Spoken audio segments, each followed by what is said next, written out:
Good morning बच्चों। Online class में आपका स्वागत है ना। 9th क्लास में आप साइंस सब्जेक्ट पढ़ रहे हैं और साइंस में हमारा लेसन कौन सा 14 चालू हो गया था, है ना। लेसन क्या था? प्राकृतिक संपदा। तो इसमें हमने बच्चों क्या क्या पढ़ा था? हमने ये देखा था कि प्राकृतिक पृथ्वी पर संपदा कौन कौन सी होती है। फिर हमने देखा था कि जीवन के लिए क्या श्वास, है ना, वायु आवश्यक है ना। फिर हमने इसके बाद हमने देखा था कि वायु की गति और परतें क्या होती है ना। उसके बाद आज हम पढ़ते हैं कि वर्षा, है ना। हम आज पढ़ रहे हैं प्राकृतिक संपदा में वर्षा। तो बच्चों वर्षा क्या है ना। वर्षा आप जानते हो क्या है? पानी जो गिरता है उसको हम कहते हैं ना, बारिश हो रही है तो वो क्या है? वर्षा है। तो वर्षा क्या है? जब मतलब दिन के समय जब जलाशयों का पानी लगातार सूर्य की गर्मी से गर्म हो जाता है, तो गर्म होने के क्या होता है? वाष्पित होकर वो क्या होता है? ऊपर चला जाता है। तो वायु जलवाष्प के रूप में क्या होती है? चली जाती है ऊपर। जलवाष्प बनकर जब गर्म होता है तो जलवाष्प बनकर वो क्या होती है? ऊपर चली जाती है। ऊपर जाके ये क्या होती है? जलवाष्प फैलती है ऊपर, मतलब वायुमंडल में जाकर ये फैलती है और ठंडी होती है। तो ठंडी होने से क्या होता है बच्चों? आपने पढ़ा ना, कोई वस्तु संगठित होती है तो क्या होता है? ठंडी होने के बाद क्या होता है? ये जल वाष्प जल की बूंदों में परिवर्तित होती है। इसका एक उदाहरण अपने 7th में भी जैसे मैंने बताया था कि जल कैसे संगठित होता है। यदि आपने पानी गर्म किया किसी बर्तन में, है ना, गैस के ऊपर रखा और उसके ऊपर यदि आप थाली क्या करते हो? रख देते हो, तो क्या वो जो वाष्प बनकर क्या होता है? थाली के ऊपर बूंदों के रूप में जमा हो जाती है। उसके बाद यदि हम मतलब जब ये ठंडी होती है तो बूंदे नीचे पानी के मतलब फिर से गिर जाती हैं। तो इसी प्रकार क्या होता है? जब मतलब जो पृथ्वी के नीचे मतलब पृथ्वी में जो पानी है वो सूर्य की गर्मी से क्या होता है? गर्म होता है और जल वाष्प बनकर ऊपर चला जाता है। वहां जाकर ये फैल जाता है और ठंडी होकर ये जल वाष्प संगठित होकर क्या होता है? बूंदों के रूप में नीचे गिरने लगती है। तो जब बूंदों के आकार में ये नीचे गिरती है तो ये क्या कहलाती है? वर्षा कहलाती है ना। क्या कहलाती है बच्चों? ये वर्षा कहलाती है। अब क्या है?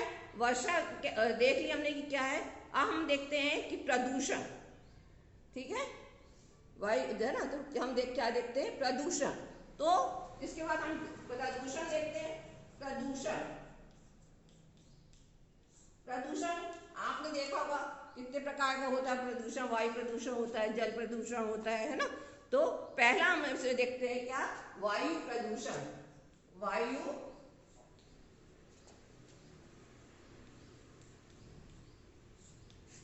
प्रदूषण। तो बच्चों आपको मालूम होगा कि वायु प्रदूषण क्या होता है ना।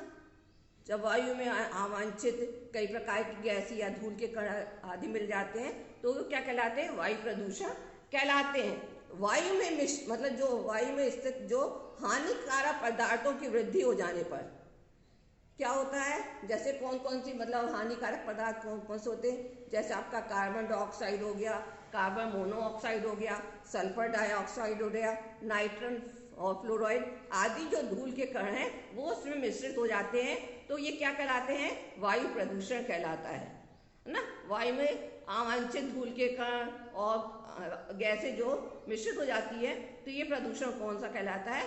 वायु प्रदूषण कहलाता है। आपने देखा होगा ना। उसके बाद क्या है कि वायु प्रदूषण से क्या क्या हानि होती है ना। वायु प्रदूषण से क्या क्या हानि होती है? तो वायु प्रदूषण से क्या है? मनुष्यों में श्वास की बीमारी, सांस लेने में तकलीफ होने लगती है, गुर्दे की बीमारी होने लगती है ना। कईयों को उच्च रक्तचाप बीपी की बीमारी होने लगती है। आंखों में क्या होता है? जलन होने लगती है ना। आंखों में वायु प्रदूषण से धूल के कारण आंखों में चले जाते हैं तो आंखों में जलन होने सकती है। कैंसर तथा पौधों में वायु प्रदूषण के कारण पौधों में कम वृद्धि होने लगती है। तो पौधों में कम वृद्धि, क्लोरोफिल की गिरावट, है ना। वायु प्रदूषण के जो पौधों में वृद्धि किसके कारण? क्लोरोफिल की गिरावट और पत्तियों में का रंग, पत्तियों के रंग मतलब देखोगे आप किसी किसी पत्ती में धब्बे धब्बे दिखाई देने लगते हैं। तो वायु प्रदूषण से क्या होता है? क्लोरोफिल की कमी होती है और पत्तियों में धब्बे दिखाई देने लगते हैं। तो ये सब किसके कारण होता है बच्चों? वायु प्रदूषण के कारण होता है। अब क्या है? वायु प्रदूषण, इसमें आम्लीय वर्षा, है ना, आम्लीय वर्षा। अम्लीय वर्षा क्या है?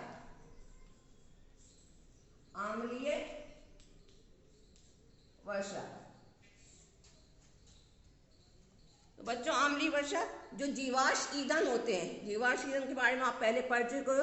तो जीवाश्म ईंधन जब जलने लगते हैं, है ना, जब ये जलते हैं तो ये क्या होते हैं, ऑक्सीकृत होकर, जो जीवाश्म ईंधन क्या होता है, जलने के बाद ऑक्सीकृत होकर किसमें, सल्फर डाइऑक्साइड और नाइट्रोजन डाइऑक्साइड गैसें बनती है। जीवाश्म ईंधन को जलने से क्या होता है, ऑक्सीकृत होने के बाद सल्फर डाइऑक्साइड और नाइट्रोजन ऑक्साइड गैसें बनती हैं। तो ये गैसें क्या होती है, वायुमंडल में मिल जाती हैं, है ना। तो वर्षा के समय, जब वर्षा होती है तो वर्षा के समय गैसें पानी में घुलकर, जो नाइट्रोजन डाइऑक्साइड और सल्फर डाइऑक्साइड है, तो वर्षा के समय ये जो गैसें रहती हैं पानी में घुलकर सल्फ्यूरिक अम्ल और नाइट्रिक अम्ल बनाती हैं। दोनों गैसें मिलके सल्फर डाइऑक्साइड सल्फ्यूरिक अम्ल और नाइट्रोजन डाइऑक्साइड नाइट्रिक अम्ल बनाती है।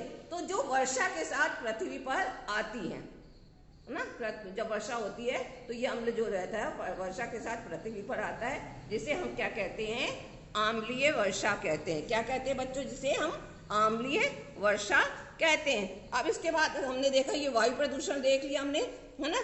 अब वायु प्रदूषण के बाद हम क्या देखते हैं कि जल प्रदूषण। वायु प्रदूषण के बाद क्या देखना हमको, जल प्रदूषण। जल प्रदूषण हम देखते हैं जल, वर्षा देख ली हमने, वायु प्रदूषण देख ली, जल। जल के बारे में बच्चों आप जानती होंगी, है ना, कि पृथ्वी का अधिकांश भाग क्या है, जल से घिरा हुआ है ना। ये आप पहले भी जान चुके हो, है ना। तो क्या है, जल पृथ्वी की सतह से क्या होता है, सबसे बड़े भाग पर उपस्थित है। तो क्या है, कितने भाग बच्चों, है ना, तो पृथ्वी की सतह पर लगभग 75% भाग क्या है, जल है ना, जल विद्यमान है। तो ये जल क्या, भूमि के अंदर भूमिगत जल के रूप में भी पाया जाता है। पृथ्वी के ऊपर भी पाया जाता है, भूमि के अंदर भूमिगत जल के रूप में भी ये पाया जाता है। जल के स्रोत कौन कौन से हैं, है ना, आपको मालूम होगा। जल, हमने ये देखा जल के स्रोत कौन कौन से हैं, जल के स्रोत, ठीक है। जल के स्रोत कौन कौन से, कहाँ से बच्चों जल मिलता है, ये आपको मालूम है ना। तो कहाँ से हमको जल मिलता है, सागर से, कुओं से, तालाबों से, है ना। जल के स्रोत कौन कौन से, झरने हैं, नदियां हैं, तो ये क्या है, सब जल के स्रोत है। तो अधिकतर जल हमें कहाँ से मिलता है, समुद्र और महासागर से मिलता है।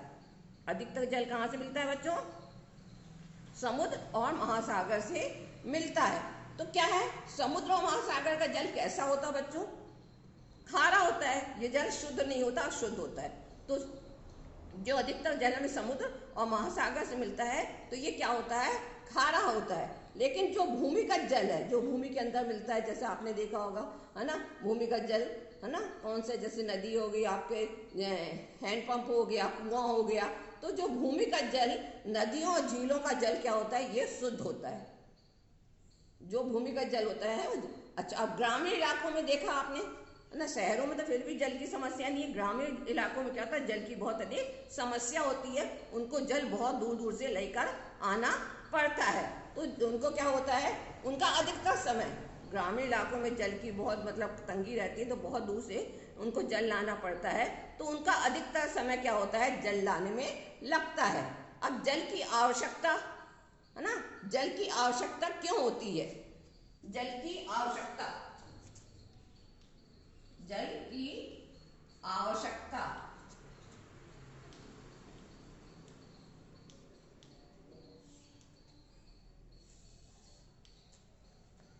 बच्चों जल की आवश्यकता मतलब जल के बिना हमारा जीवन ही संभव नहीं है ना, जल के बिना हमारा जीवन संभव नहीं है। तो अब जल की आवश्यकता क्या है, जल क्यों मतलब जरूरी है, तो जल क्या करता है, शरीर के ताप को नियंत्रित रखता है, पहला तो, है ना। फिर दूसरा, जल मानव शरीर की कोशिकाओं, है ना, कोशिका संरचनाओं तथा ऊतकों में उपस्थित जीव द्रव्य का महत्वपूर्ण कारक है। फिर ये जल किस किस के लिए है, मतलब पौधों के लिए भी आवास का काम करती है। सभी कोशिकाएं, प्रक्रियाएं जितनी होती हैं वो जल के माध्यम से ही होती है।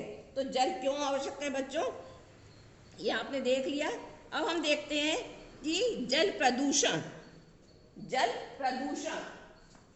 पहले हमने क्या देखा था? वायु प्रदूषण देखा था। हम देखते हैं जल प्रदूषण। वायु प्रदूषण, जल प्रदूषण क्या है? जब जल में बहुत अशुद्धियां मिली रहती है ना, तो वो क्या कहलाता है? जल प्रदूषण कहलाता है। तो जब पानी ना, जब पानी पीने योग्य नहीं होता है, जो पानी पीने योग्य नहीं होता है, तो और पानी को अनुपयोग में लाते हैं, तो उसे हम क्या कहते हैं? जल प्रदूषण कहते हैं। तो जल में क्या होता है? अवांछनीय अतिरिक्त पदार्थों को मिल जाते हैं। तो जल में जब ये अवांछनीय पदार्थ मिल जाते हैं, तो वो क्या करते हैं? जल को प्रदूषित कर देते हैं। तो ये क्या कहलाता है? जल प्रदूषण कहलाता है ना। तो जल प्रदूषण के कारण क्या क्या है ना? जल प्रदूषण के कारण, जल प्रदूषण किस किस कारणों से होता है बच्चों? तो आपको मालूम होगा कि जब जलाशयों में है ना, जो जलाशय हैं वहां पे लोग जाके कपड़े धोते हैं, तो कपड़े धोने से वो गंदा का पानी क्या होता है? वो उसमें जल मिल जाता है और जल क्या होता है? प्रदूषित हो जाता है। जलाशयों में मतलब जो नदियां वगैरह हैं वहां पे क्या होता है? उद्योगों का कचरा है ना, क्या करते हैं लोग? वहां जाके क्या करते हैं? कचरा डालते हैं, जिससे जल प्रदूषित हो जाता है ना। उसके बाद जलाशयों में अवांछित पदार्थ डालते हैं, जिसके कारण क्या होता है? जल प्रदूषित हो जाता है। तो अब जलाशयों में क्या है बच्चों? जलाशयों में अनैच्छिक पदार्थों का मिलना। जलाशयों में क्या? अनैच्छिक पदार्थों का। ये पदार्थ कैसे होते हैं? कीटनाशक भी हो सकते हैं ना, उर्वरक हो सकते हैं, जो खेतों में उपयोग आते हैं। तो ये कागज उद्योग में प्रयुक्त होने वाले विषैले पदार्थ, जो पारा के लवण हो सकते हैं, तो ये क्या है? जो मिल जाते हैं, तो इससे क्या होता है? जीवाणु बीमारी फैलाते हैं, है ना। इससे हैजा फैलाने वाले बैक्टीरिया भी हो सकते हैं। दूसरा कारण, इच्छित पदार्थों को जलाशयों से हटाना। घुली हुई ऑक्सीजन, जो घुली हुई ऑक्सीजन क्या? जो पानी के अंदर जीव जंतु रहते हैं बच्चों, तो वो क्या करते हैं? सांस किसके द्वारा लेते हैं? तो जल में जो घुली हुई ऑक्सीजन रहती है, उसके द्वारा वो सांस लेते हैं।